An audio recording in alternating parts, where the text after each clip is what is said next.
La Bibliothèque nationale de France. Dans le cadre des cours méthodiques et populaires de philosophie, Martin Rueff propose une séance intitulée « La nature des choses et les choses de la nature ». Mesdames et messieurs, chers amis, permettez-moi de vous présenter au nom des enseignantes et des enseignants du cours de philosophie méthodique et populaire nos meilleurs vœux pour l'année 2022 à peine commencée. Nos vœux pour la vie et la santé, bien sûr, pour vos œuvres et vos projets, et plus spécifiquement peut-être une année à visage découvert, une année de convivialité douce et sereine, joyeuse aussi. Nous vous accompagnerons de loin en loin, comme depuis 20 ans maintenant, avec la même conviction. La philosophie ne sert pas à donner des réponses péremptoires aux questions confuses de notre époque. Elle devrait, dans le meilleur des cas, pouvoir servir, dans le cadre d'une discussion ouverte et sans surplomb, à produire des arguments rationnels inscrits dans une tradition accessible, afin de déplier ces questions, fût-ce pour les rendre plus complexes, pour les déplacer, pour les nourrir de savoir, de doutes et d'inquiétudes. L'exigence d'un cours populaire est celle de la gratuité et du refus des hiérarchies entre experts et non-experts. L'exigence d'un cours méthodique repose sur la conviction que si la philosophie ne répond à aucune méthodologie a priori, elle se caractérise, et c'est là sa méthode, par la réflexivité de sa démarche. On pourrait dire un savoir logique, conscient des étapes qui le mènent au doute, et un doute logique, conscient des étapes qui le mèneront peut-être au savoir. En tout cas, chacune et chacun, bonne année. Sous le titre « La nature des choses et les choses de la nature », je me propose de commencer un cours en 4 volets consacrés à la nature. Vous en avez le programme. Il se décline donc en 4 volets. Aujourd'hui, nature des choses et choses de la nature, écologique. Le 18 janvier, la nature des animaux, zoologique. Le 15 février, la nature de l'homme, anthropologique. Et puis, le 12 avril, de la nature des langues, donc dans un dialogue avec François Julien. À chaque fois, j'essaierai d'interroger le sens que nous pouvons encore donner à la nature, au concept même de nature, alors qu'aujourd'hui, la tentation est forte, trop forte peut-être, de se débarrasser d'un mot lourdement lesté par toutes sortes de préjugés, d'évaluations et de traditions. Il est bien difficile d'interroger le mot nature, alors même que c'est souvent lui qui nous sert pour interroger des concepts, des savoirs, des attitudes, des comportements. En fait, je suis j'aurais dû le dire peut-être avant, je suis le document que vous avez là. Donc, j'ai donné ce qui était dans le cadre. Et puis là, c'est donc maintenir le mot nature. Le mot nature est pris, en effet, dans plusieurs types de difficultés logiques. J'en nomme 3, je ne prétends pas que ce soit les seuls, mais ce sont en tout cas les plus évidentes. La première difficulté, je l'ai nommée circularité. Qu'est-ce que j'entends par là? C'est une difficulté de type logique, en effet. On peut l'exposer de la manière suivante. Le mot nature n'est pas uniquement descriptif, c'est-à-dire qu'il décrirait ce qui est, voilà, c'est la nature des choses, la nature des êtres, la nature des animaux, la nature des plantes, et normatif, la nature c'est ce qui doit être, donc c'est quand vous dites par exemple tel comportement est contre nature, ou quand vous dites, je ne sais pas, de telle attitude ou de telle personne, c'est vraiment dénaturé de faire ça. Bon. Donc ce n'est pas simplement que le mot nature est à la fois descriptif et normatif, ce qui est déjà très compliqué pour un concept, de dire ce qui est et ce qui doit être, C'est-à-dire qu'il indique à la fois un fait et une valeur. Mais ce qu'il y a de plus difficile dans le concept de nature, c'est que généralement, c'est le critère même qui permet de les distinguer, le descriptif et le normatif. Donc ça, c'est vraiment une très grosse difficulté. Il y a peu de concepts qui portent une telle ambiguïté logique. Je prends un exemple. Je veux dire, par exemple, qu'une telle chose est naturelle. D'accord ? Un fait, une attitude, un comportement. Je le décris comme tel, mais très vite, je vais trouver quelqu'une ou quelqu'un pour me dire que ce que je crois être un fait n'est qu'une norme culturelle. Ça arrive tout le temps. Hein. On dit voilà, ça c'est naturel. On vous dit non, non, c'est pas naturel, c'est culturel. Tu te méprends. D'accord ? Alors, je me retourne vers cette personne et je lui demande mais comment tu fais pour distinguer le fait de la norme ? Et cette personne m'oppose aussitôt que la norme est une valeur, un jugement, et que le fait est naturel. C'est-à-dire que la nature intervient souvent dans un type de raisonnement circulaire, c'est-à-dire on lui fait porter une logique binaire, et du coup on l'incrimine pour cela, au moment même où on l'invoque pour l'incriminer. Un exemple parmi d'autres, hein, vraiment un exemple parmi d'autres, mais comme il est très utilisé en ce moment, il ne me semble pas absurde de le mobiliser, hein, la sexualité. On s'accorde toutes et tous pour dire qu'il n'y a peut-être pas quelque chose comme une sexualité naturelle, et quand on veut dire ça, on veut dire normale. Donc, on veut dire que, justement, il n'y a pas de norme, il n'y a que de la nature. Et au moment même où on veut justifier cette généralité, qui consiste à dire tout est culturel, rien n'est naturel, pour ne pas dire cette banalité, eh bien, on recourt aux mœurs sexuelles des animaux, qu'on prend comme référence naturelle. Donc au moment même où on utilise le critère du naturel pour dire tout est culturel, on se retourne vers les animaux, qui seraient donc la norme naturelle de comportement culturel. Donc ça, c'est typiquement la difficulté logique de la circularité. Et du coup, hein, on trouve, et Heidegger le dit de manière très claire au début de son cours, du cours qu'il avait donné sur la physique d'Aristote, hein, ce qui se passe, c'est que la plupart du temps, hein, on va trouver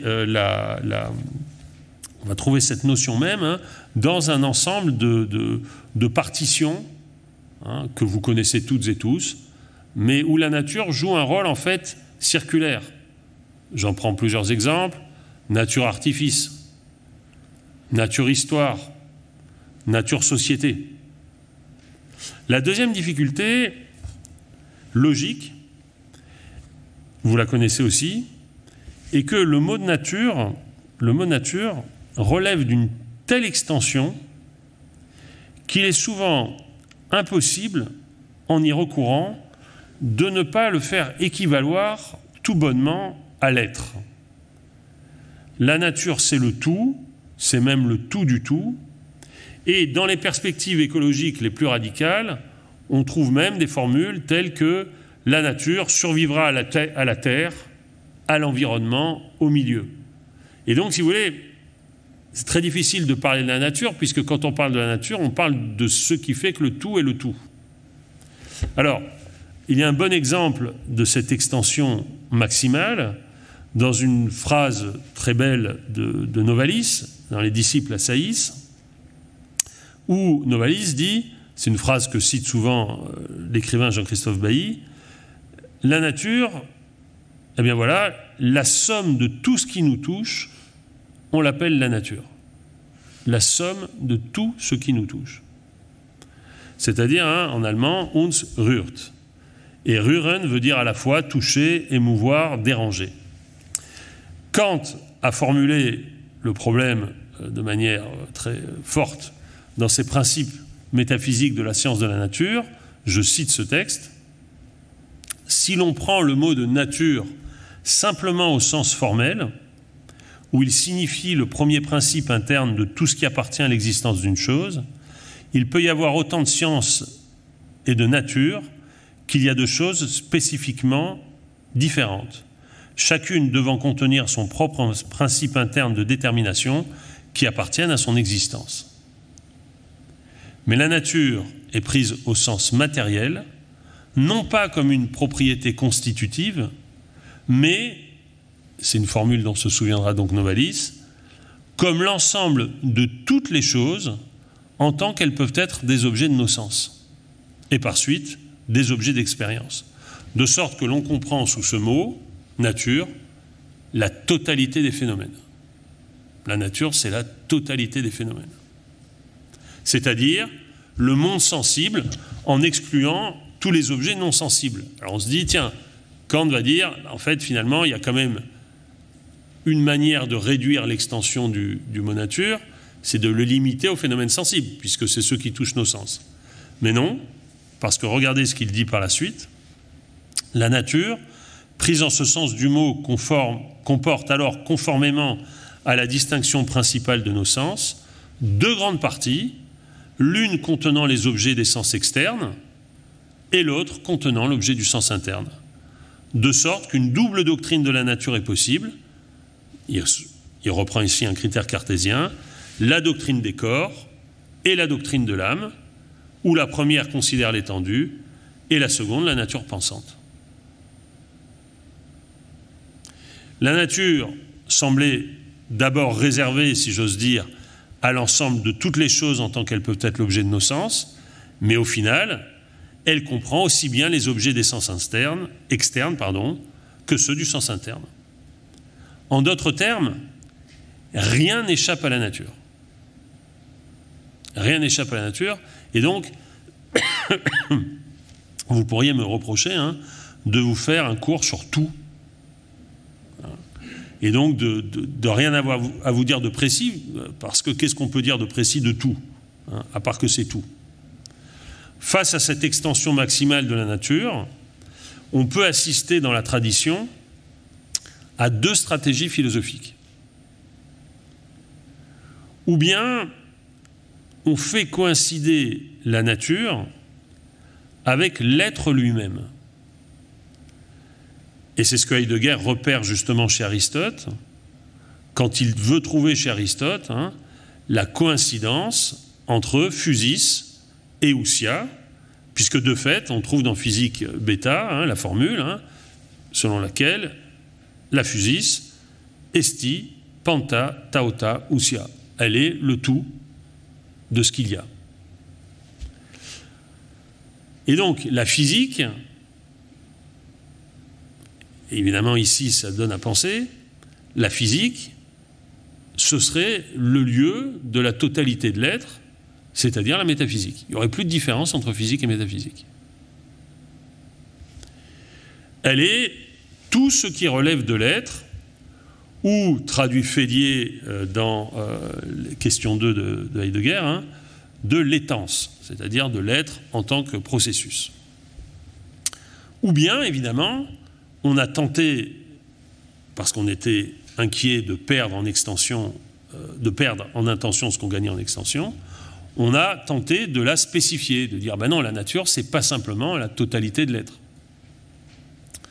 Et c'est donc à ce à quoi on s'est livré, en donnant lieu à une troisième difficulté, qui est celle donc de la spécification par synonymie.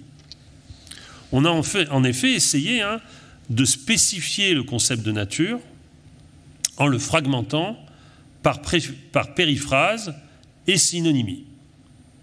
Et c'est ce à quoi on assiste aujourd'hui. Alors en effet que la tradition n'a eu de cesse d'inscrire la nature dans des couples d'antonymes. Par exemple, physis et tessis chez les Grecs, nature et institution, nature et surnature chez les chrétiens, nature et histoire chez les penseurs modernes, nature et liberté, par exemple chez Kant, nature et esprit, par exemple chez Hegel. Notre modernité a plutôt tendance à vouloir inscrire la nature dans des couples de synonymes, où le second terme viendrait spécifier le premier. Alors, je vous ai donné un exemple, je vous l'ai indiqué dans votre exemplier, c'est ce que fait le penseur contemporain Bruno Latour dans un livre qui s'intitule « Face à Gaïa », 8 conférences sur le nouveau régime climatique.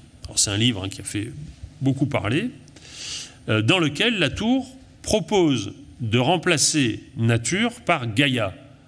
Gaïa, c'est le terme par lequel les anciens Grecs désignaient la Terre. C'est la déesse Gaïa dans ses étreintes quotidiennes avec Ouranos. Alors, pourquoi est-ce que Latour propose cela? Eh bien, pour les raisons où vous allez retrouver des difficultés que j'évoquais dans les 2 premiers points. D'une part, soutient-il, la notion de nature est vague et s'inscrit dans le cadre d'une opposition qu'il dit dépassée entre nature et culture. On serait rentré, selon lui, dans une époque post-naturelle.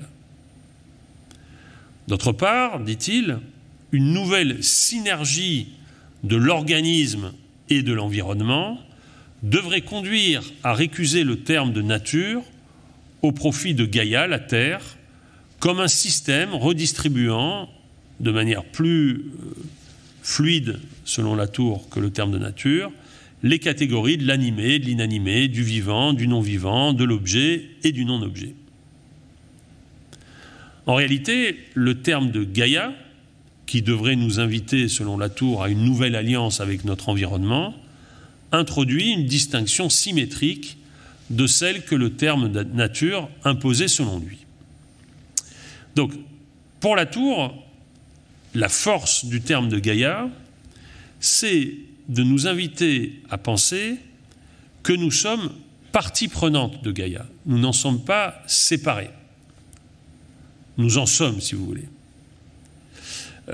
Nature impose de penser non seulement que nous sommes dans la nature, c'est pour ça que je vais le maintenir malgré tout, mais aussi que la nature est en nous.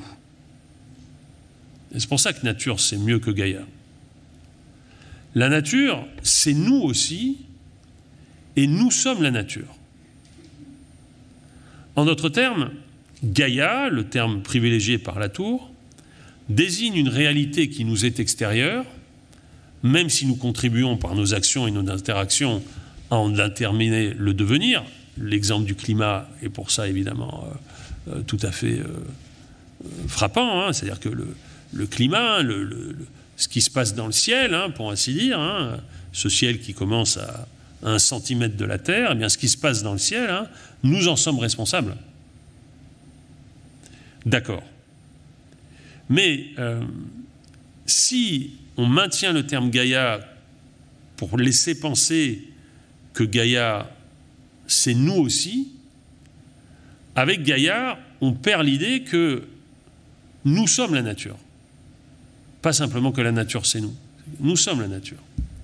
C'est-à-dire, il vaut mieux reprendre la leçon de Merleau-Ponty, qui avait su montrer, par exemple, dans la phénoménologie de la perception, combien sentir est une dimension de participation et non une scission entre un sujet et un objet, et qui pouvait écrire, dans des pages mémorables de la phénoménologie de la perception, par exemple, « Le corps est un moi naturel ».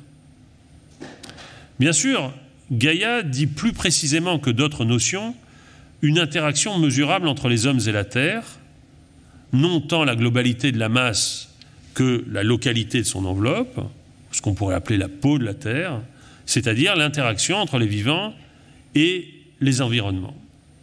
Bien sûr, Gaïa dit à profit que cette interaction entre le vivant et l'environnement est autorégulée. Et bien sûr, Gaïa, Latour a tout à fait raison, montre que cette interaction a été découverte au moment même où cette régulation s'avère essentiellement menacée. Pourtant, je le redis, d'où mon entêtement à intituler chacune des leçons qui viendront du terme de nature, il me semble que ce terme ne saurait se substituer à celui de la nature dans la mesure où il reste théorique et ne correspond pas précisément à ce qui peut s'éprouver ou se sentir. La nature, on la sent, on la perçoit, elle n'est pas simplement quelque chose qui nous est extérieur, alors que Gaïa, avec laquelle nous interagissons, reste, à mon avis, frappée du sceau de l'extériorité. Or, l'enjeu, on va le voir aujourd'hui, mais aussi la semaine prochaine, et dans la séance prochaine, est de retrouver et de cultiver un sentir qui est un sentir simultanément de sa propre corporéité et un sentir de l'espace. On peut penser à cette formidable formule de Novalis, commentée aussi plusieurs fois par Bailly, et que je vous laisse, parce qu'elle est vraiment magnifique. La nature est cette communauté merveilleuse où nous introduit notre corps. La nature est cette communauté merveilleuse où nous introduit notre cœur. À savoir, je cite ici Bailly, notre corps, cela veut dire nos sens, notre respiration, notre existence même, en tant qu'être vivant, en tant qu'être sensible. Donc la nature n'est pas quelque chose qui est détaché, qui est devant nous, c'est quelque chose dans quoi nous sommes et qui est également en nous, puisque par exemple, respirer, simplement respirer, ou laisser, comme nous avons le bonheur de pouvoir le faire, le sang circuler en nous, c'est appartenir à quelque chose qui est de l'ordre de la nature, quelles que soient les possibilités de transfusion, de prothèse. La base, c'est la nature. Et en tout cas, ces enclenchements, ce sont des relations. Au lieu d'être quelque chose devant quoi nous sommes, la nature est en quelque sorte continuée en nous, elle nous accompagne. Elle nous accompagne.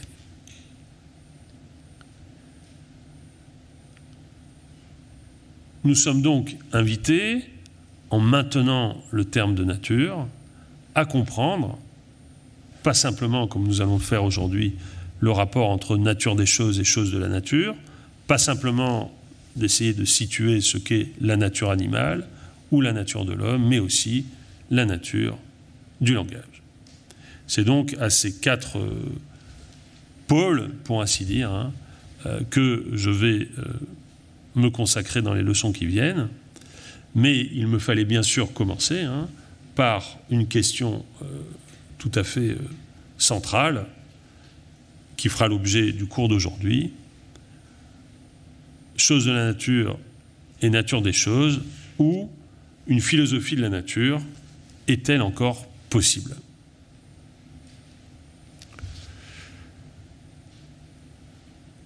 Et donc, je passe, après ce long préambule, mais qui était consacré au terme de nature pour introduire les 4 leçons, à l'introduction du cours d'aujourd'hui. Je commence donc par des nouvelles de l'Anthropocène.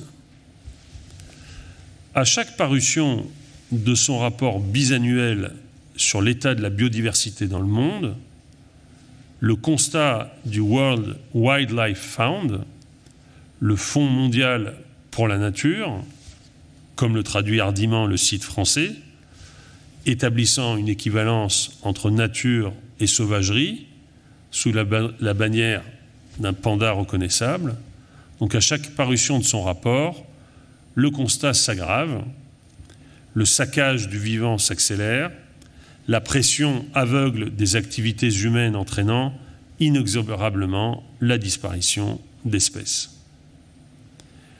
En 40 ans, vous le savez sans doute, nous avons perdu 60% des populations d'animaux sauvages sur Terre, preuve que ce que le Wildlife Fund appelle la 6e extinction massive de la biodiversité est en marche. Entre 1970 et 2014, les populations de vertébrés ont chuté de 60% au niveau mondial et de 89% dans les tropiques, l'Amérique du Sud et l'Amérique centrale. Les espèces n'ont jamais décliné à un rythme si rapide, qui est aujourd'hui 100 à 1000 fois supérieur que celui qu'on peut calculer pour les temps géologiques. Pour mesurer l'évolution de milliers de populations d'espèces vertébrées partout dans le monde, le World Wildlife Fund s'appuie sur l'indice appelé Planète Vivante, indice reconnu de l'état écologique de la planète. Il est calculé par la Société zoologique de Londres, qui utilise les données scientifiques collectées sur 16 704 populations qui appartiennent à 4005 espèces vertébrées. Et les causes, malgré qu'on en ait, sont clairement établies et impliquent la responsabilité des hommes, responsabilité directe, par l'agriculture intensive, la dégradation et l'imperméabilisation des sols, la surpêche, le dérèglement climatique, la pollution plastique, l'élevage industriel, etc., etc. Ces facteurs, réduisant les espaces vitaux, les fragmentant ou détruisant les habitats des animaux. En outre, les espèces envahissantes, la plupart du temps introduites par les déplacements des hommes, constituent une autre menace fréquente. Enfin, le changement climatique accroît encore une pression insoutenable. Alors que la demande en ressources naturelles explose, l'empreinte écologique mondiale, qui mesure l'impact des activités humaines sur les ressources naturelles, a triplé depuis 50 ans. L'impact de l'homme est aujourd'hui si fort et si généralisé qu'il engendre... Je n'avais pas dit que ce cours serait porteur de bonnes nouvelles. Une disparition de la vie sauvage sur Terre. À ce jour, seulement un quart des terres ont échappé aux activités humaines. Nous vivons actuellement ce que les climatologues appellent la grande accélération, un événement inédit sur notre planète. En effet, l'explosion démographique, couplée à une consommation excessive, entraîne des changements planétaires profonds et sans précédent en raison de l'urbanisation, la demande accrue en énergie, en terres et en eau. C'est pourquoi, vous le savez, de plus en plus de scientifiques considèrent que nous sommes entrés dans une nouvelle ère géologique qu'ils qualifient d'anthropocène. Alors ce terme est très discuté et je n'en suis pas spécialiste, donc je ne vais pas ici m'improviser je ne sais quoi, je parle de seconde main. L'anthropocène, une nouvelle ère géologique caractérisée par le fait que l'homme serait devenu le facteur géologique prépondérant. C'est ça qu'on appelle l'anthropocène. Je note cependant que cette idée avait trouvé sa formulation au XVIIIe siècle chez ce qu'on appelait les spécialistes d'histoire naturelle, et notamment l'un des plus célèbres d'entre eux, Buffon, qui écrivait en 1778 dans les Époques de la nature, je le cite, « La face entière de la Terre porte aujourd'hui l'empreinte de la puissance de l'homme. » Alors, c'est pas pour dire que Buffon était Nostradamus, ni même que le dérèglement climatique d'aujourd'hui n'est pas une nouveauté sans précédent, c'est simplement pour dire que cette inquiétude accompagnait déjà les penseurs du XVIIIe siècle. Sans doute, Buffon ne se doutait-il pas que cette marque, cette empreinte, acquérait vite une signification univoque, celle de la destruction. Si l'Anthropocène est l'interprétation de cette empreinte, peut-on encore aujourd'hui parler de nature et de philosophie de la nature et de choses de la nature? Il semble, je l'évoquais tout à l'heure, que ce mot même soit en train de disparaître des langages techniques au profit de ces avatars, c'est la troisième difficulté que j'évoquais, dont un terme très employé aujourd'hui, par vous-même sans doute souvent, qui est celui d'environnement. On remplacerait le mot de nature par celui d'environnement. Parler de philosophie de l'environnement, comme on le fait tous les jours, est-ce à dire, comme on a pu le soutenir, c'est notamment François Ewald qui le dit, que la nature disparaît? La crise que nous traversons signifie-t-elle que la nature n'existe plus, qu'elle est remplacée partout par nos artefacts, nos empreintes de destruction? La question s'énonce frontalement, sans embâge ni détour, au point même de son impossibilité. La philosophie de la nature est-elle encore possible? Est-il encore possible si l'objet qui lui dictait son sens et sa légalité a disparu? La philosophie serait confrontée ici a une limite de principe qui soumettrait son enquête à l'historicité de son objet. Mais il ne suffit pas de se demander si une philosophie peut exister, si elle se donne pour objet une réalité empirique qui a disparu, car toutes ces formations paraissent étranges dès lors qu'on les rapporte à la nature, disparition, historicité. De fait, la nature n'est-elle pas précisément cette norme anhistorique dont la philosophie fait l'étalon de sa propre enquête, de Platon à Rousseau? La nature n'est-elle pas ce qui norme l'enquête philosophique, sa position non historique permettant de mesurer l'histoire, ses déviations, ses transformations? Soutenir qu'une philosophie de la nature n'est plus possible, n'est-ce pas confondre les choses de la nature et la nature des choses? N'est-il pas possible de soutenir plutôt que tandis que les premières pourraient disparaître, l'interrogation sur la seconde doit se faire plus pressante? Mais c'est peut-être le concept même de nature qui semble voué à la disparition. La nature, comme matière extérieure, j'en suis au point C de votre introduction, la nature, comme, je disais, matière extérieure, anhistorique, opaque et neutre, dont nous pouvions disposer comme d'un stock de ressources et qui, comme stock, ne nous demandait rien. Ce concept-là semble avoir volé en éclats sous l'empreinte de la puissance des hommes. Examinons alors les critères qui déterminaient ce concept. La nature comme extériorité d'abord. Ce critère a été celui des Grecs pour répartir le monde en deux catégories. Ce qui est par nature et qui ne dépend pas de nous, ce qui est non par nature, ce qui n'est pas par nature, ce qui est par thései, disaient les Grecs, par institution, et qui dépend de l'action des hommes. Cette extériorité, Aristote l'établit dans la physique, repose sur l'autonomie du mouvement. Chez les Grecs, la partition entre ce qui est naturel et ce qui n'est pas naturel, c'est-à-dire ce qui dépend de nous et ce qui ne dépend pas de nous, c'est le mouvement, l'autonomie de mouvement. Et naturel, ce qui trouve en soi l'origine de son mouvement,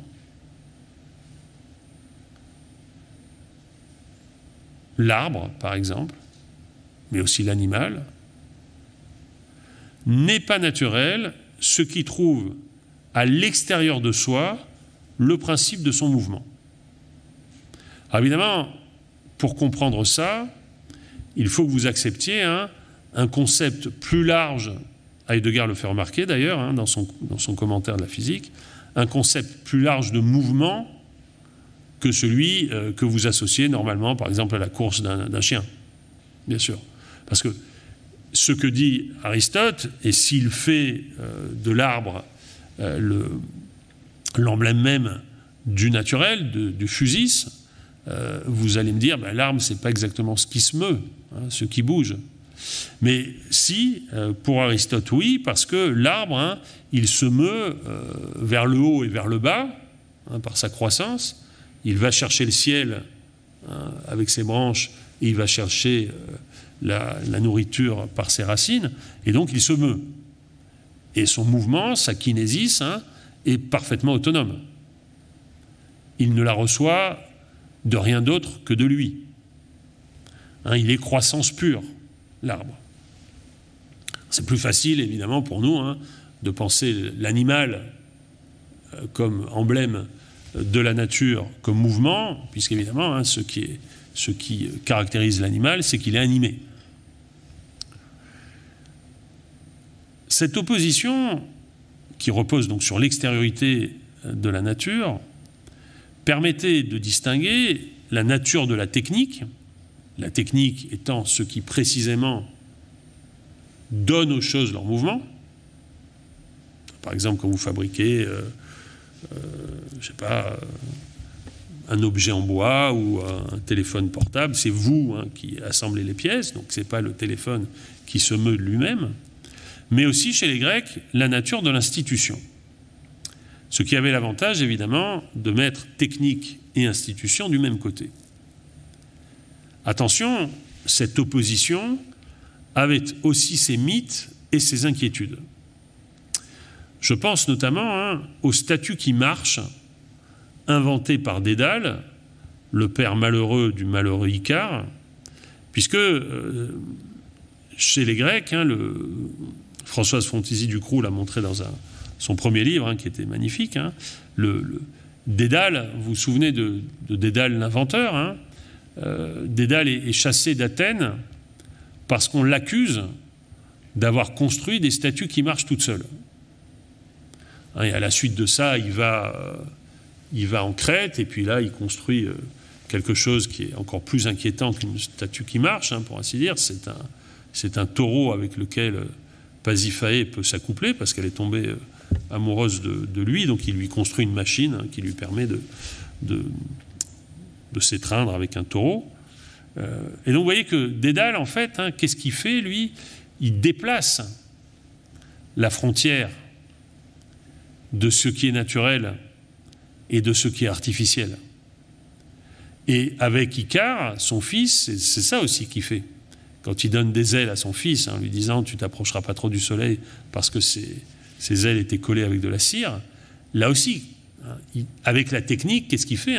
Il dépasse l'opposition du naturel et des techniques. Et donc, ce que montre bien Françoise Frontisy-Ducrot, c'est que Dédale, en fait, c'est un cauchemar pour les Grecs. C'est le cauchemar de la possibilité d'un continu entre technique et physis. Et c'est pour ça que chacune des étapes de la carrière de Dédale est une étape malheureuse. Avec les statues, il est chassé, et avec le vélivol qu'il donne à son fils, il est tragiquement frappé par la mort de son fils. Cette opposition donc, du naturel et du technique avait aussi ses limites. Pas simplement ses mythes et ses cauchemars, mais ses limites. Et évidemment, parmi ces limites, la plus spectaculaire et la plus passionnante, c'est le langage, le logos. Car faut-il dire du logos qu'il est fusei, naturel? Et oui, d'une certaine manière, il l'est bien, parce que toutes les petites et tous les petits hommes parlent, même s'ils ne parlent pas la même langue, ou qu'il est thései, par institution, et oui, évidemment, le langage est par institution, puisque il n'y a pas d'homme ou de femme qui puisse parler ou inventer le langage tout seul. Donc il faut bien une institution, une communauté et de l'artifice. Le dialogue de Platon, d'ailleurs, qui est consacré au langage, le Cratyle, ne trouvant sa plénitude qu'au regard de cette partition. Or, cette partition fait place à une nouvelle conception de la nature qui l'inscrit dans l'histoire des relations que nous entretenons avec elle. Non seulement la nature dépend de notre regard pour être vue comme nature, mais son devenir comme nature est un devenir humain. Aujourd'hui, nous ne considérons plus que la nature soit notre extériorité. On considère à la fois qu'elle fait partie de nous, et on peut dire qu'on le considère depuis le moment où le mécanisme a laissé la place à l'organicisme, c'est-à-dire que nous savons que nous sommes des organismes, c'est-à-dire des composés d'organes naturels, et donc comment pourrait-on prétendre que la nature est l'extériorité alors que nous sommes nous-mêmes faits de nature?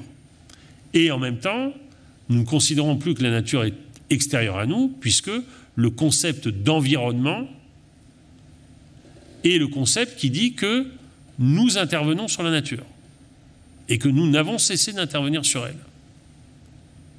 On peut le constater pour s'en réjouir comme pour le déplorer.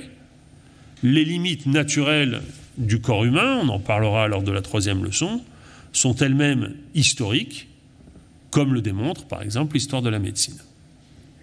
Donc ce critère qui semblait si stable du naturel, comme un critère qui permet d'opposer la nature extérieure à nous et nous, hein, eh bien ce critère, il a volé en éclats. De la même manière, hein, ce qu'on appelle aujourd'hui hein, la biotechnique, hein, la biotechnologie hein, montre bien qu'il n'y a plus de limite entre artifice et bios. Deuxième critère, on a voulu que la nature soit, ou fût plutôt, anhistorique. La philosophie voulut si bien que la nature fût anhistorique qu'elle en a fait le critère même de l'historicité. La nature, c'est ce qui avait existé avant l'histoire. D'accord ? Donc avant l'histoire des hommes, il y avait la nature. La nature, définie d'ailleurs hein, comme sauvage, comme wilderness. On sait que le raffinement, et Patrick Auchard l'a montré plus qu'un autre, le raffinement que cette question a pu prendre chez Rousseau. La nature renverrait à la préhistoire, dans une formule technique que Rousseau appelle l'état de nature. Mais si l'état de nature a pu s'ouvrir à l'histoire, n'est-ce pas que la nature était déjà histoire, car il est difficile de penser que l'histoire arrive à la nature si la nature n'est pas déjà susceptible d'histoire. Notez que Rousseau n'ignorait rien de cette difficulté et qu'il considérait même que l'histoire pouvait réaliser la nature de l'homme. On peut considérer que la modernité a consisté en partie à inscrire la nature dans l'histoire. Ce mouvement s'opère historiquement entre le XVIIIe et le XIXe siècle, c'est-à-dire entre Buffon, Cuvier, Lamarck et Darwin. Ce n'est pas seulement les institutions qui sont inscrites dans l'histoire, mais la nature elle-même. Et c'est ce que montre Buffon contre Bossuet. Il y a une histoire de la Terre. Donc il n'y a pas de nature avant l'histoire. La nature elle-même est historique. Il y a une histoire des espèces. Et donc la nature n'est pas plus extérieure à l'homme qu'extérieure à l'histoire. Et c'est ainsi que cette opposition elle-même a été progressivement déconstruite. Je note que cette déconstruction de l'opposition entre nature et histoire a emporté avec elle le statut même des essences, l'essence d'une chose étant sa nature en tant qu'elle est soustraite à l'histoire. Et aujourd'hui, une des difficultés de la philosophie, c'est évidemment de défendre à la fois la notion d'histoire et le statut de la nature, car c'est d'un même mouvement qu'on a voulu que la philosophie abandonne et la nature et la quête des essences. Troisième caractéristique, la nature se distinguerait aussi par son opacité. Si la philosophie de la nature se donne comme projet depuis Aristote d'expliquer la nature par la causalité, alors ne peut-on pas soutenir que les vagues successives de la modernité scientifique, la mathématisation des lois de la physique au XVIIe et au XVIIIe siècle, la révolution de la biologie et de la chimie au XVIIIe et au XIXe siècle, les extraordinaires découvertes du XXe siècle, à la fois dans l'infiniment grand comme dans l'infiniment petit de la nature, ces évolutions laissent-elles penser que la fin de la nature coïncide avec celle de sa complète intelligibilité? N'a-t-on pas, depuis pratiquement 50 ans maintenant, 40, déchiffré le génome humain? Les sciences cognitives ne vont-elles pas nous révéler le secret de nos comportements, de nos élans, de nos émotions, de nos goûts? Découvrir les arcanes ou les secrets de la nature, mettre fin à ces mystères fascinants et inquiétants, c'est supprimer le « comme » dans la formule de Descartes qui voulait que nous fussions comme maîtres et possesseurs de la nature. Descartes ne dit pas maître et possesseur de la nature, il dit comme, mais les progrès de la science semblent indiquer que nous allons enfin pouvoir devenir, pour le meilleur et pour le pire, maître et possesseur de la nature. La nature, nous l'avons si bien maîtrisée que nous l'avons possédée, comme on dit de quelqu'un qu'on escroque. On l'a bien possédée.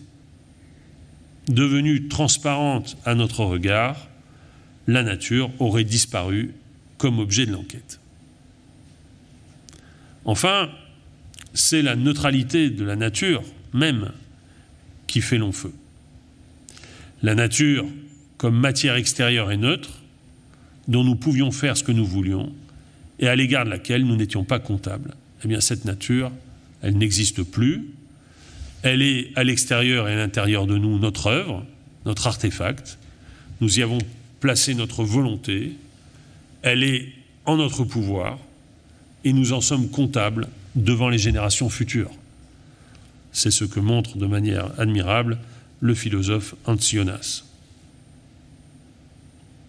Ainsi, la nature comme extériorité, anistoricité, opacité, neutralité, la nature comme transcendantale ou comme règle de la pensée, semble laisser place à des processus où extérieur et intérieur se mêlent, anistoricité et historicité empiètent l'une sur l'autre, opacité et intelligibilité se relaient, neutralité et signification alternent. La question devient, le recul d'un objet de la pensée devient-il un obstacle pour que la philosophie de la nature continue son travail? Je crois qu'on peut répondre de deux manières à cette inquiétude. On peut montrer que si la nature n'est plus la norme de l'artifice, il n'y a pas de raison de faire de l'artifice la norme du naturel. Et on peut montrer aussi que ces questions ont été et restent historiques et que la philosophie doit et peut s'interroger sur cette historicité. Qu'est-ce qu'une philosophie de la nature? En quel sens pourrait-elle n'être plus possible? Comment penser le rapport entre vérité et histoire de la vérité de la nature? Le problème, me semble-t-il aujourd'hui, et c'est à quoi je consacre le plan de cette conférence, est de savoir comment penser le rapport de l'histoire de la philosophie et de l'histoire de la nature. Ce que je vais soutenir devant vous, maintenant, en 3 moments, c'est qu'une philosophie de la nature n'est possible qu'à la condition d'inscrire dans son programme même son rapport à l'histoire.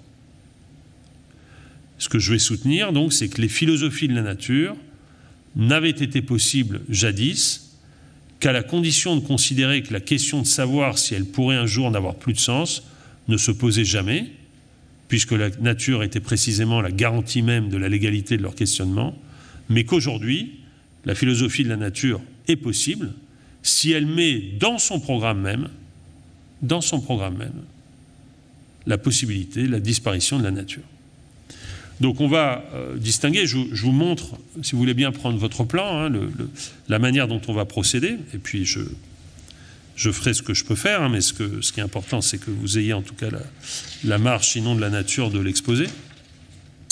Donc dans un premier temps, qui est disposé dans votre exposé, alors il y a une mauvaise présentation, pardon, le titre de la première partie est tout en bas de la première page, les philosophies de la nature.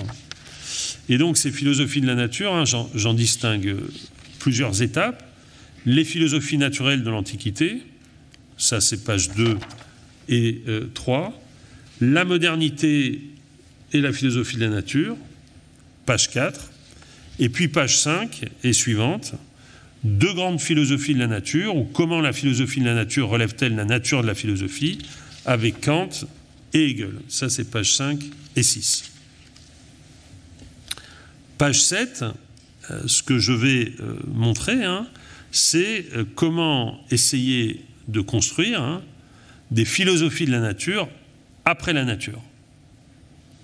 Et je commencerai par une réflexion autour de Merleau-Ponty, la philosophie de la nature entre guillemets, c'est-à-dire quand la nature comparaît pour disparaître. Et puis dans un deuxième temps, qui est page 8 et 9, j'essaierai de vous rendre sensible à un texte tout à fait extraordinaire de Adorno qui s'appelle l'idée d'histoire de la nature, que je cite abondamment, page 8 et page 9, dans laquelle Adorno fait de la destruction un concept central de l'histoire de l'idée de nature. Et puis, page 3, j'essaierai de vous introduire à une nouvelle manière de penser la question de la nature, à partir de ce qu'on appelle aujourd'hui l'éco-poétique. Donc, un premier temps sur les philosophies de la nature, on va dire d'Aristote à Hegel, un deuxième temps sur les philosophies de la nature après la nature, Merleau-Ponty, Heidegger et la philosophie de la destruction, qui va nous mener enfin à un exemple pratique de philosophie de la nature par l'éco-poétique. Alors, je commence donc par les philosophies antiques de la nature. Je les évoque rapidement, ce sont des points bien connus. D'abord, donc, pour rappeler avec vous, pour vous rappeler ce que, dans l'Antiquité, on appelle l'historia perifuseos, c'est-à-dire l'histoire naturelle. Ce développement d'histoire naturelle, il est illustré, mais ce n'est pas le seul, mais aujourd'hui il est arrivé, nous arrive à travers l'œuvre de Pline, ce qu'on appelle l'histoire naturelle. Qu'est-ce que c'est l'histoire naturelle? C'est tout simplement la description de l'ensemble des phénomènes, comme dirait Kant, comprend dans leur totalité, en enquêtant à la fois sur ce qu'ils sont et sur ce qu'on a dit qu'ils étaient. Et c'est ainsi que Pline, quand il fait par exemple l'histoire naturelle des oiseaux ou des animaux ou des pierres ou des végétaux, nous dit à la fois ce que sont ces végétaux, ces animaux, ces pierres, et ce qu'on a dit d'eux.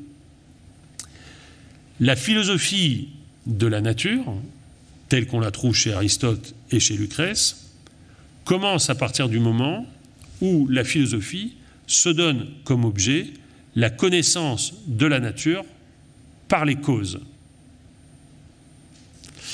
Et c'est bien ce que fait Aristote dans la physique, quand il essaie donc de rapporter le naturel, la nature, à ce qui la cause en principe, en arché, comme il le dit, et ce qui cause la nature, pour Aristote, c'est le mouvement.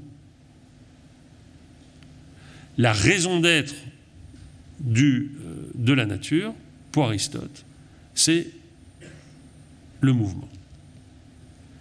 Et ce qui fait que chaque chose est à sa place, Coiré, commentant Aristote, dit dans la physique d'Aristote, il y a une place pour chaque chose et chaque chose est à sa place, c'est que la nature ne fait rien en vain, que le mouvement même de la nature obéit à chaque fois à une loi propre, à une fin propre, à un ordre. Comprendre une chose selon les causes, c'est comprendre chez Aristote ce en vue de quoi elle est faite, et la nature tout entière est raison, finalité de son propre développement. Il n'y a pas, chez Aristote, de place pour la surnature. Ce qui est naturel, c'est le mouvement qui s'explique selon un ordre de causalité propre. C'est ainsi qu'Aristote, dans la métaphysique, va donner une définition complexe du terme nature en procédant à partir de l'analyse du mot et de son emploi. Le premier sens évoqué repose sur l'étymologie grecque du terme physis, qui signifie naître ou croître. La nature, la physis, désigne en premier lieu les phénomènes de croissance et de génération des choses matérielles qui ont en elles-mêmes le principe de leur développement, qui sont susceptibles de croître. Elle est, dit Aristote, un principe immanent, c'est-à-dire une cause intérieure aux états naturels, qui agit en eux au sens où elle les guide et les amène vers leur maturité et leur épanouissement propre. Ainsi, le germe contient en soi le principe qui donne l'arbre. La physis désigne donc le processus de croissance, ainsi que ce à partir de quoi une chose croît. Ainsi, je cite Aristote, Métaphysique 10, 14 à 20, le vocable de physis signifie le principe du mouvement premier pour tout être naturel en lequel il réside par essence. Et c'est ce sens, je l'ai anticipé il y a un moment, qui nous permet de distinguer les choses naturelles et les objets techniques. Ces derniers sont en effet des produits achevés et la cause de leur fabrication est extérieure à eux.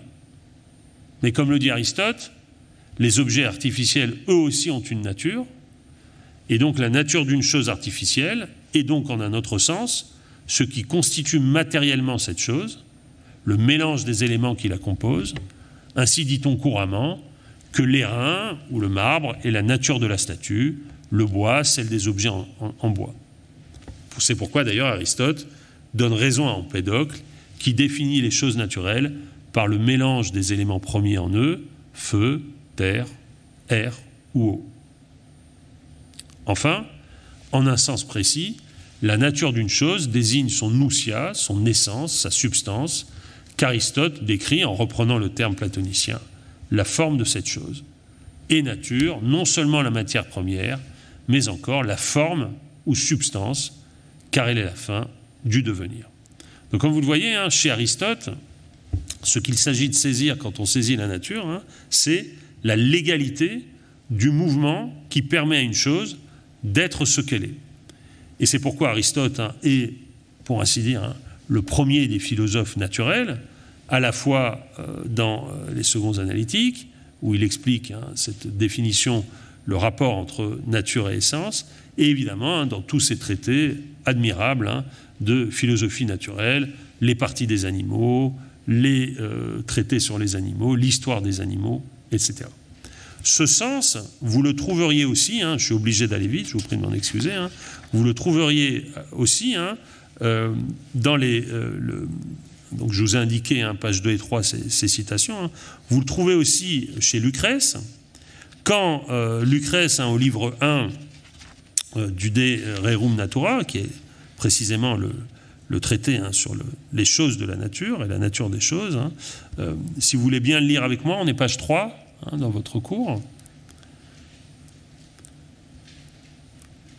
Au seuil, c'est le vers 4 de notre texte, au seuil de la science est assis ce principe, rien n'est sorti de rien. Rien n'est l'œuvre des dieux.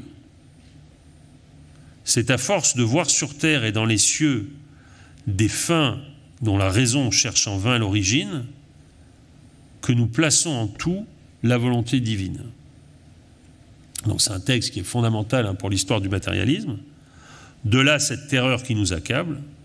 Eh bien, quand nous saurons que rien ne peut sortir de rien, nous verrons s'éclairer notre route et les choses, sans miracle et sans Dieu, nous révéler leur cause. C'est les choses elles-mêmes qui vont nous révéler leur cause. Et c'est ça la nature. Il n'y a pas de place ici, pas plus que chez Aristote, pour du surnaturel. Nous verrons s'éclairer notre route et les choses nous révéler leur cause. Que tout vienne de rien, tout peut venir de tout, et la loi de l'espèce en hasard se résout. L'homme naîtra des eaux sans famille et sans père, les oiseaux, les poissons vont s'élancer de terre, les bêtes, les troupeaux tomberont du haut des cieux, du désert en guéré errent insoucieux, plus d'arbres assurés de fruits toujours semblables, tout change à tout moment. Comment, sans germe stable, expliquer le lien des générations? Or, ces germes distincts, partout nous les voyons. Aucune forme donc ne monte à la lumière sans un concours certain de force et de matière. Chaque atome renferme une énergie en soi, un pouvoir immanent et fixe. Et c'est pourquoi toute chose ne peut naître de toute chose. Donc ici, Lucrèce avec des variations dont évidemment il faudrait établir les critères, hein, bien insister sur les distinctions, mais s'accorde avec Aristote sur une chose au moins: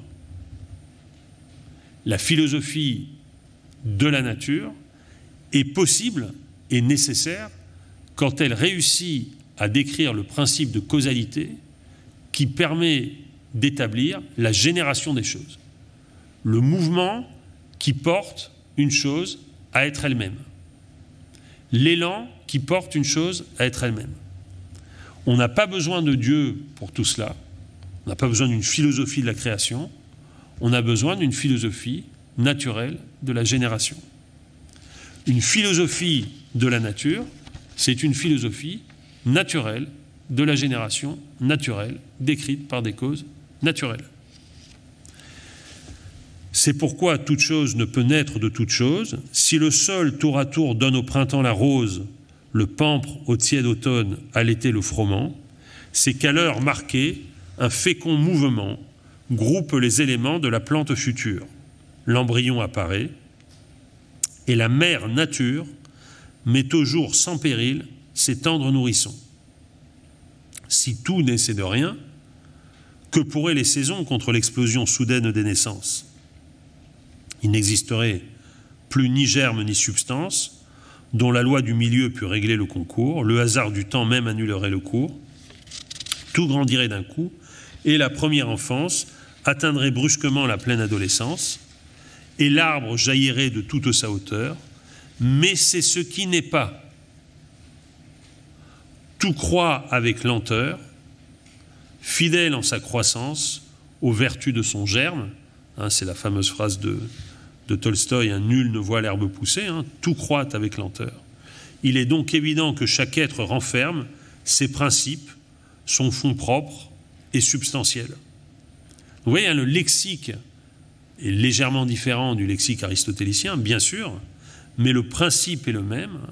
La philosophie de la nature, c'est la philosophie qui permet d'établir les principes et le fond propre et substantiel, qui permet à chaque chose d'être elle-même selon son mouvement propre. Et puis, sans le retour certain des eaux du ciel, la terre ne saurait féconder ses richesses. Comment pourraient alors se fonder les espèces si, faute d'aliments, les vivants étaient morts? Loin donc de refuser des éléments au corps, avouons qu'il en est par milliers dans les êtres, souvent communs à tous, ainsi qu'aux mots les lettres. Alors ça, c'est une spécificité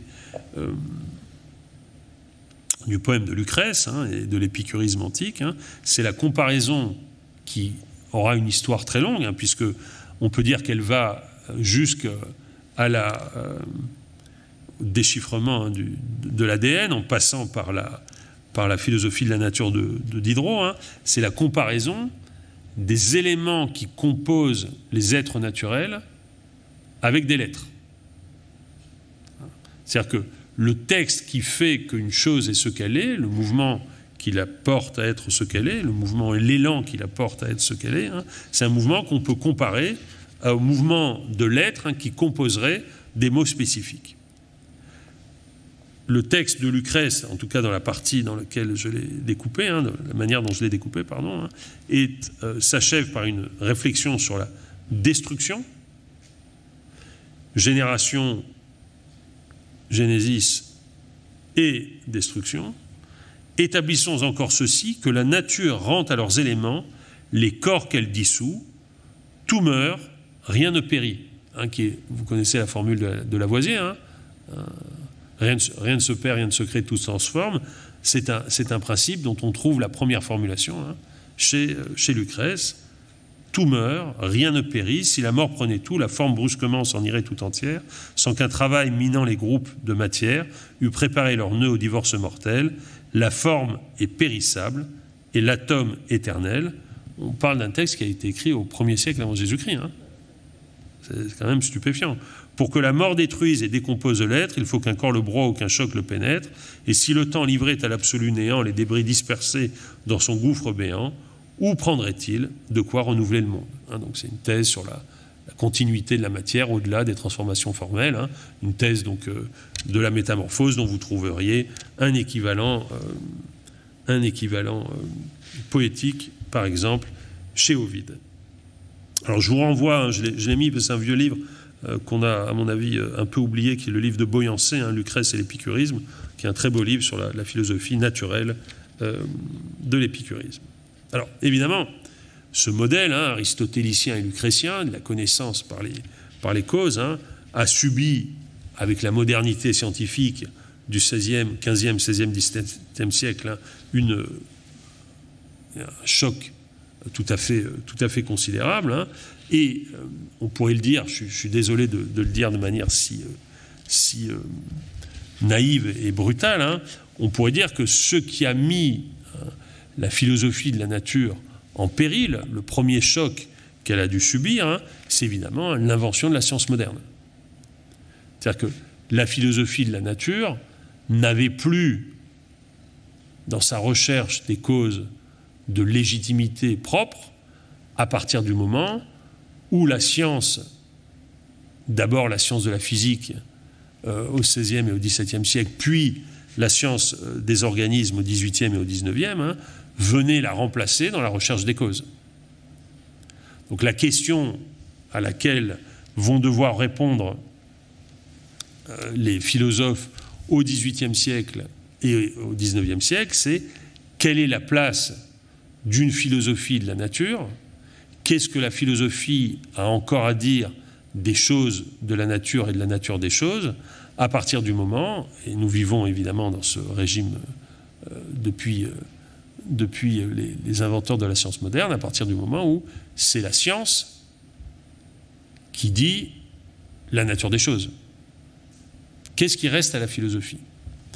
Que la science dise la nature des choses, c'est ce qui a permis d'ailleurs, je vous renvoie au beau livre récemment traduit de Rickert, Science de la culture et science de la nature, qui est un livre qui prend acte de cette transformation. Qu'est-ce qui a permis à la science de dire la nature des choses, et qu'est-ce qu'elle a laissé à la philosophie? Ce qui lui a permis de se transformer, c'est évidemment la manière dont elle a su traduire les causalités naturelles en lois mathématisables. Et donc c'était la mathématique qui donnait, si j'ose dire, en citant Pascal, la raison des raisons, c'est-à-dire, prenez par exemple la physique décrit les lois de la nature, et la mathématique donne la raison de cette raison, et du coup il n'y a plus de place pour une philosophie de la nature. Alors, c'est ce à quoi, et on est page 5, va devoir se confronter la philosophie, et je vous en ai donné deux exemples, qui sont des exemples brillants de la manière dont la philosophie a tenté de répondre aux défis de la science en soutenant la possibilité d'une philosophie de la nature. Et les deux réponses que j'ai proposées à votre attention, c'est la réponse de Kant et la réponse de Hegel. Alors, ce sont deux réponses, d'une certaine manière, diamétralement opposées. La réponse kantienne consiste à soutenir que la philosophie est possible, une philosophie de la nature est possible, dans la mesure où elle explique que, que ce que la philosophie va faire, c'est d'expliquer que ce dont la science parle, ce n'est pas la nature des choses. Quand elle explique les choses de la nature, la science ne parle pas de la nature des choses, elle parle de la nature des phénomènes. Et donc, la philosophie de la nature n'est possible qu'à partir du moment où la subjectivité transcendantale entre dans la nature et l'organise en phénomène. Mais la science doit bien se garder de prétendre parler des choses en soi. Et donc une science, c'est à cette question que répond l'extraordinaire texte qui s'appelle « Comment la science pure de la nature est-elle possible ?» Elle n'est possible, a priori, qu'à partir du moment où elle accepte de faire la part des choses entre nature des choses et choses de la nature. Ce n'est pas du tout la position de Hegel. Pour Hegel, le concept est déjà à l'œuvre dans la nature. Alors, évidemment, j'aimerais bien, mais j'ai guère de pouvoir sur votre emploi du temps. J'aimerais bien que vous lisiez ça pour la séance prochaine. Le tome 2 de l'Encyclopédie des sciences philosophiques, la philosophie de la nature, volume qui a été fort décrié, alors qu'il est, à mon avis, d'un intérêt philosophique tout à fait considérable. La position de Hegel est très intéressante parce que elle consiste à dire que la science se cantonne, selon Hegel, à ce qu'il appelle l'effectivité, alors que la philosophie, elle va montrer à travers son étude de la nature, sa philosophie de la nature, que à chaque étape des sciences positives, qui sont évidemment celles que Hegel a à sa disposition, le concept est déjà à l'œuvre. Et donc, je vous ai donné, on pourrait, ça serait formidable d'avoir le temps de les commenter chacune dans le détail, je vous ai donné les paragraphes 194 et 194 à 198, pardon, de la philosophie de la nature, c'est-à-dire ce volume-là. Et regardez la manière dont Hegel dispose son argumentation. Ensuite, ça serait bien de rentrer dans le détail, mais je crains de ne pas avoir le temps. La nature, dit Hegel au paragraphe 194, s'est produite comme l'idée dans la forme de l'être autre. Puisque dans la nature, l'idée est en tant que le négatif d'elle-même, ou est extérieure à elle-même, puisque quand elle est intérieure à elle-même, elle est esprit, elle n'est pas nature, celle-là n'est pas seulement extérieure de façon relative par rapport à cette idée, mais l'extériorité constitue la détermination dans laquelle elle est en tant que nature. Donc la nature, c'est l'extériorité. C'est ce qui résiste comme extériorité. Dans cette extériorité, paragraphe 195, les déterminations conceptuelles ont l'apparence d'une subsistance indifférente, ce que j'appelais tout à l'heure la neutralité, et la singularisation isolante les unes vis-à-vis des autres. C'est pourquoi le concept est en tant qu'intérieur. La nature ne montre par suite dans son être-là aucune liberté, comme l'esprit, mais de la nécessité et de la contingence. Paragraphe 196, la nature est à considérer comme un système de degrés dont l'un provient nécessairement de l'autre et forme la vérité la plus prochaine de celui dont il résulte, toutefois, non pas de telle sorte que l'un serait engendré à partir de l'autre de façon naturelle, mais dans l'idée antérieure qui constitue le fondement de la nature. Hegel va bien expliquer ça au paragraphe 197 et 198. La nature est en soi un tout vivant, donc vous êtes page 7 pour vous. Le mouvement de son idée à travers sa gradation consiste plus précisément à se poser comme ce qu'elle est en soi, ou, ce qui est la même chose, à sortir de son immédiateté extériorité, qui est la mort, pour aller dans elle-même, afin d'être en tant que vivant, mais outre aussi à supprimer la déterminité de l'idée, dans laquelle elle est seulement vie, et à devenir l'esprit, lequel est sa vérité. Et quelles sont ces étapes? C'est ce qu'il précise au paragraphe 198, et ça c'est le plan complet du tome 2 donc, de l'Encyclopédie des sciences philosophiques, c'est-à-dire la philosophie de la nature. L'idée en tant que nature est 1, comme l'être hors de soi universel idéal, comme espace et temps. 2, comme extériorité réciproque réelle, l'être là particulier au matériel, nature inorganique. Comme effectivité vivante, nature organique. Les 3 sciences correspondantes peuvent être par suite nommées mathématiques, donc les mathématiques s'occupent de l'être hors de soi universel idéal comme espace et temps. 2, la physique, qui donc se donne comme objet l'extériorité réciproque réelle, c'est-à-dire le particulier au matériel, la nature inorganique, et la physiologie. Et à l'intérieur de la physiologie, on va passer, dit Hegel, de l'étude de la géologie à l'étude de la biologie végétale, à l'étude de la biologie animale.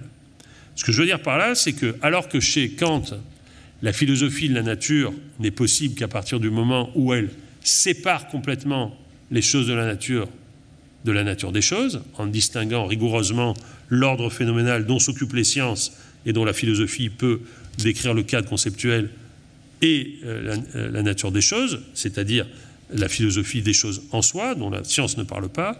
Chez Hegel, l'esprit est partout chez lui, même à l'intérieur de la nature. Et donc Hegel n'a pas du tout peur de la manière dont les sciences travaillent quand elles nous donnent la causalité des choses naturelles, hein, pas du tout. Hein. Il est au contraire capable de voir le concept à l'œuvre dans les choses de la nature telles que nous décrivent les sciences. Alors, la grande bascule, me semble-t-il, hein, c'est la bascule qui s'est opérée à partir du moment où on a considéré, où on a pu considérer que la nature, hein, c'est Mallarmé qui le dit de manière peut-être le plus explicite, hein, était derrière nous.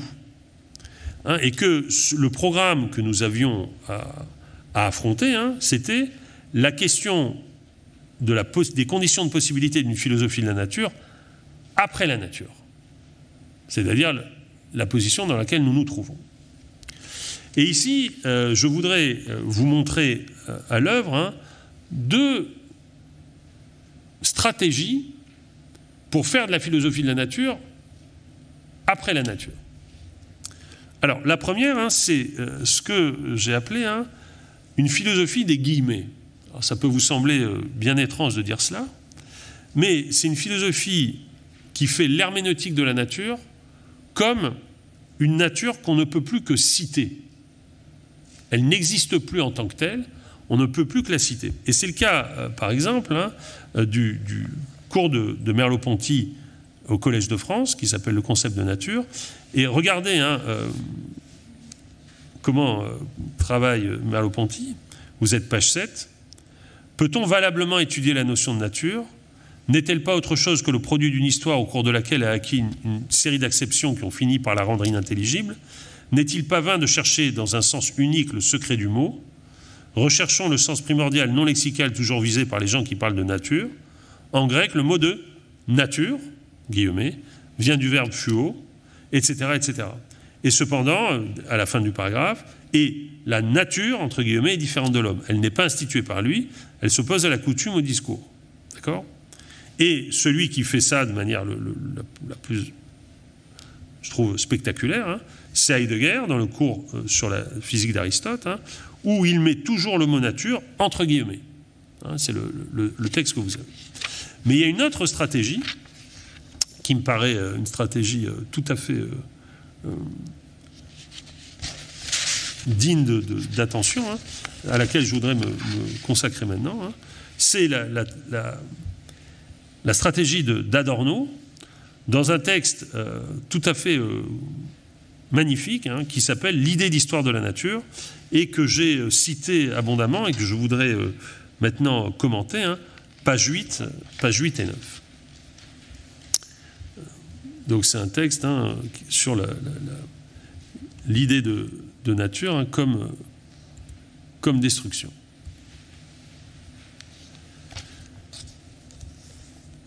Dans une lettre qu'il adresse à Bloch en 62, Adorno attribue à certains de ses textes de Genève le caractère d'une anticipation qui tient du rêve, dit-il. Or, s'il est bien un texte qui avère ce caractère, et du point de vue de l'œuvre d'Adorno, et du point de vue de l'histoire, c'est bien cette conférence prononcée en juillet 1932, l'idée d'histoire de la nature, devant, et ce lieu n'est pas du tout indifférent, la Société kantienne de philosophie de Francfort. Je voudrais développer ce que j'appelle, écrit Adorno, l'idée d'histoire de la nature sur la base d'une analyse, ou plus exactement d'une vue d'ensemble portant sur le questionnement ontologique tel qu'il se développe au sein de la discussion actuelle. L'idée d'histoire de la nature entend proposer, dit Adorno, une nouvelle assise à la philosophie, susceptible de dépasser à la fois l'idéalisme de la phénoménologie, qui est dans cette période de la philosophie d'Adorno, la cible constante de ses propos, parce que la phénoménologie exclut l'historicité, et l'historicisme de Hegel, qui, selon Adorno, exclut la nature. La nouvelle métaphysique devra tout à la fois dépasser l'opposition de la métaphysique et de la physique, et celle de l'histoire, de l'esprit et de la nature. Or, et c'est ce geste qui me paraît admirable, et auquel je vous invite à méditer, cela ne peut se faire qu'à condition de réintégrer non pas l'histoire dans la nature, mais la nature dans l'histoire. Et c'est l'objectif déclaré de cette conférence. Je vous ai donné cette citation, page 8. Si l'on veut poser sérieusement la question du rapport entre nature et histoire, on ne verra s'ouvrir la perspective d'une réponse que si l'on parvient à concevoir l'être historique lui-même, dans sa déterminité historique la plus prononcée, là où il est le plus historique, comme un être relevant de la nature. Ou encore, si l'on parvenait à concevoir la nature là où elle semble demeurer dans sa plus profonde immobilité, comme un être historique. Il s'agit, nous dit Adorno, de réorienter la philosophie de l'histoire pour permettre à l'histoire concrète de redevenir dialectique. Or, cette orientation est en marche, soutient Adorno, à la fois chez Lukács et chez Benjamin. Dans la seconde partie de sa conférence, Adorno accomplit un double déplacement.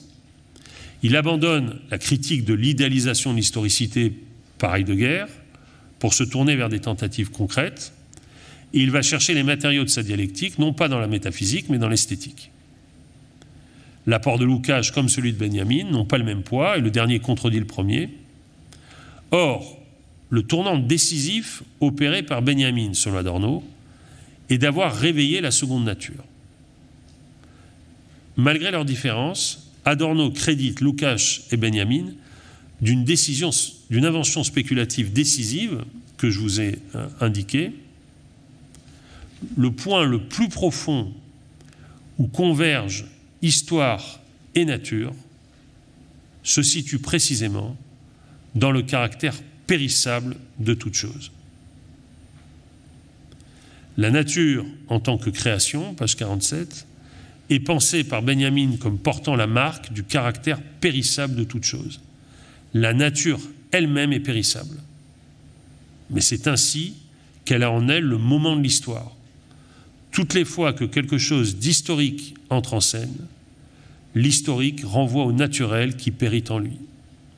Inversement, toutes les fois que la seconde nature apparaît, que ce monde de la convention s'approche de nous, cette nature se déchiffre par le fait que c'est justement son caractère périssable qui s'impose comme signification.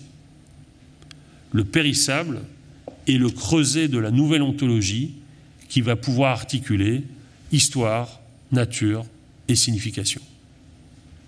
Les conséquences de cette découverte sont à la fois métaphysiques, herméneutiques et esthétiques, et il est très frappant que Adorno veuille les ressembler dans un motif tout à fait singulier, qui est celui de l'ossuaire, qu'il retrouve à la fois chez Lukács et Benjamin. La périssabilité n'est pas une solution dialectique au sens où elle assurerait la relève de l'histoire par la nature ou de la nature par l'histoire. Elle indique même ce qui les sépare, le saccage de la nature par l'histoire et l'effondrement de la nature dans la mort naturelle. Alors, ce qui me semble vraiment incroyable et tout à fait impressionnant chez Adorno, c'est de montrer comment le lieu où on peut relever aujourd'hui la philosophie de la nature, c'est pas du tout le concept qui est si actif chez Aristote ou chez Lucrèce de génération, mais c'est le concept de destruction. S'il y a bien un lieu auquel on peut penser aujourd'hui la philosophie de la nature, c'est à partir de la destruction. Alors, étrangement, et je finis par là, vous êtes page 10, s'il y a bien une philosophie qui est susceptible de prendre la relève justement de la philosophie de la nature parce qu'elle met en son centre la notion de destruction, c'est la philosophie de l'écologie ou la philosophie de l'environnement telle qu'elle est pensée chez une philosophe contemporaine tout à fait considérable qui s'appelle Catherine Larère. Catherine Larère est l'auteur, avec Raphaël Larère, de plusieurs livres, dont Du bon usage de la nature pour une philosophie de l'environnement, et notamment un texte tout à fait considérable. Si vous êtes intéressé par les questions de philosophie écologique, c'est vraiment ce livre que je vous conseille. Donc ça, c'est Du bon usage de la nature. Mais je vous conseille surtout Penser et agir avec la nature. Pourquoi ? Parce que dans ce livre, la notion même de destruction de la nature, telle que Adorno la conçoit, est au centre d'une enquête sur la manière dont on peut et on doit penser aujourd'hui la relation entre philosophie et écologie, la relation entre philosophie et environnement. Et ce qui me frappe dans cette enquête, dans ces enquêtes, c'est la manière dont Catherine et Raphaël Larère veulent maintenir la notion de nature, parce que précisément, à la différence du concept d'environnement, le concept de nature garde en lui sa fragilité et sa périssabilité. Alors pour finir, parce que je vois que leur cours, j'espère vous avoir donné assez de suggestions pour aller acheter des livres. C'est le but de ce cours, que vous achetiez des livres de philosophie. Je voudrais finir, parce que vous savez sans doute que c'était le centenaire de Dante qui s'achève. Je voudrais finir par une lecture de Dante. Mais pour ça, je voudrais vous indiquer, c'est le but des pages 10 et 11, l'existence d'un courant très important aujourd'hui qui s'appelle l'éco-poétique, et qui est un courant dans lequel celles et ceux qui ont suivi certains de mes cours savent que je tiens à chaque cours de philosophie méthodique et populaire à évoquer l'importance de la poésie, pas simplement pour des raisons de toquade personnelle ou de goût, mais pour l'importance que la pensée philosophique a pour certains développements de la philosophie actuelle. Je voulais évoquer l'éco-poétique, surtout parce qu'elle a en France aujourd'hui de très remarquables exposants. Je regardais page 10, j'évoque les travaux de Guy, La fin dans le monde, écologique, l'envergure des comparses. J'évoque aussi les travaux importants du poète Jean-Patrice Courtois, Théorème de la nature, et je vous ai donné à chaque fois des exemples. Et puis le très important livre de Pierre Vinclair, La sauvagerie. Mais ce que je voulais faire, et c'est donc page 12, et à la faveur d'accélération un peu excessive, je vous prie de m'en excuser, j'arrive à la fin de mon cours. Je voulais évoquer, mettre en rapport la question très angoissante de la fonte des glaces, qui est la disparition, comme vous le savez, des calottes glaciaires, et le risque conséquent de la submersion d'une grande partie de nos continents par la montée des eaux. On parle de 20 à 40 mètres, donc toutes nos villes seront emportées par un nouveau déluge, d'une certaine manière. Je voulais mettre en regard cette fonte des neiges avec un texte très célèbre de Dante qui évoque la fonte des glaces, et je voulais que ce premier cours de l'année laisse entendre la voix de Dante, donc je le cite en italien, et je cite la traduction de Jacqueline Risset, que vous trouvez aujourd'hui dans la nouvelle édition de la Pléiade de la Divine Comédie. Donc on est au purgatoire, c'est c'est le paradis, c'est pas du tout le purgatoire, c'est le paradis, il y a une faute, c'est paradis 30. On est dans une scène où Dante retrouve Béatrice, et Béatrice le bat froid, lui reproche de traîner, et elle l'invite à se ressaisir, et Dante va être très meurtri par cette rencontre dont il attendait tant, et son cœur va comme se congeler, et c'est au moment où il va entendre les anges qui entourent Béatrice chanter qu'il va lui aussi se laisser aller à une espèce de sentiment plus tendre, plus attendri.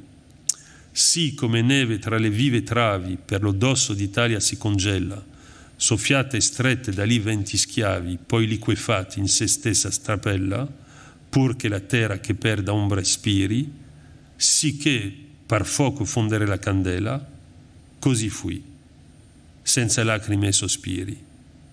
Anzi il cantar di quei che notano sempre dietro alle notte degli eterni giri. ma poi ch'intesi nelle dolci tempri lor compartir a me, par che se detto avessere, dona, perché si lo stempre, lo gel che m'era intorno al cuore ristretto, spirito e acqua fessi, e con angoscia della bocca et degli occhi usci del petto. Comme la neige entre les troncs vivaces se congèle sur les chines d'Italie, soufflée et serrée par les vents slaves, puis, quand elle a fondu, coule en elle-même, dès que respire la terre où l'ombre se perd, pareil à une flamme qui fond la chandelle, ainsi je fus, sans larmes ni soupir, avant le chant de ceux qui suivent toujours l'harmonie des roues éternelles, mais quand je saisis dans les 12 accords leur compassion pour moi, comme s'ils disaient « Dame, pourquoi la vilitus ainsi ?» La glace qui s'était raidie autour de mon cœur se fit eau et soupir, et jaillit dans l'angoisse de ma poitrine, par la bouche et par les yeux. Alors je vous remercie beaucoup, je vous donne donc rendez-vous la semaine prochaine pour le cours de Pierre Manant. République française, entre la France et la République, faut-il maintenant choisir? Et nous, on se retrouvera pour le deuxième cours consacré à la nature, à propos de la nature des animaux, le 18 janvier, avec donc la nature des animaux zoologiques. Encore bonne année.